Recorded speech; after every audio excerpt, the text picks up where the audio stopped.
ஹர்திக் பாண்டியா இந்த world cup இந்த ICC tournaments ஒரு பெரிய பெரிய அசட் இந்தியன் டீமுக்கு ஹர்திக் பாண்டியா வந்து அவரை நிறையா ட்ரோல் பண்ணாங்க ஐபிஎல். அப்போது அவருக்கு சப்ரின்னு கலாய்ச்சாங்க. ஒரு நாய் போனப்போ ஹர்திக்னு கத்துனாங்க.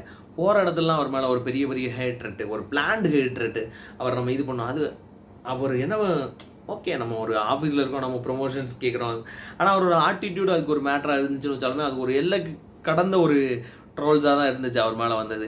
ஸோ அதுக்கெலாம் இப்போ அவர் வந்து அந்த ட்ரோல் பண்ணவெல்லாம் போட்டு பலார்னு அடிக்கிற மாதிரி பெர்ஃபார்ம் பண்ணிக்கிட்டு இருக்காரு. என்றைக்குமே ஒரு இந்தியன் பிளேயர் மேலே இவ்வளோ ஒரு வெறுப்பை காட்டுறது ஒரு நல்ல விஷயம் கிடையாது. ஏன்னா அவர் கண்டிப்பாக நாளைக்கு இந்தியாவுக்கு ஆடுவார்.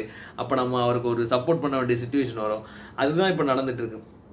அவர் எந்த அளவுக்கு ட்ரோல் பண்ணாங்களோ அதை விட டபுள் மடங்கு இந்த வட்டம் அவர் கொண்டாடப்பட போகிறார் இந்த வேர்ல்ட் கப்பில். அதை நம்ம பார்க்க தான் போகிறோம். ஏன்னா ஆல்ரெடி கொண்டாடிக்கிட்டு தான் இருக்கிறாங்க நிறையா பேர் அவரை. ஸோ அது இன்னும் தொடரும். ஹர்திக் பாண்டியாவோட பெரிய கம்பேக் இந்த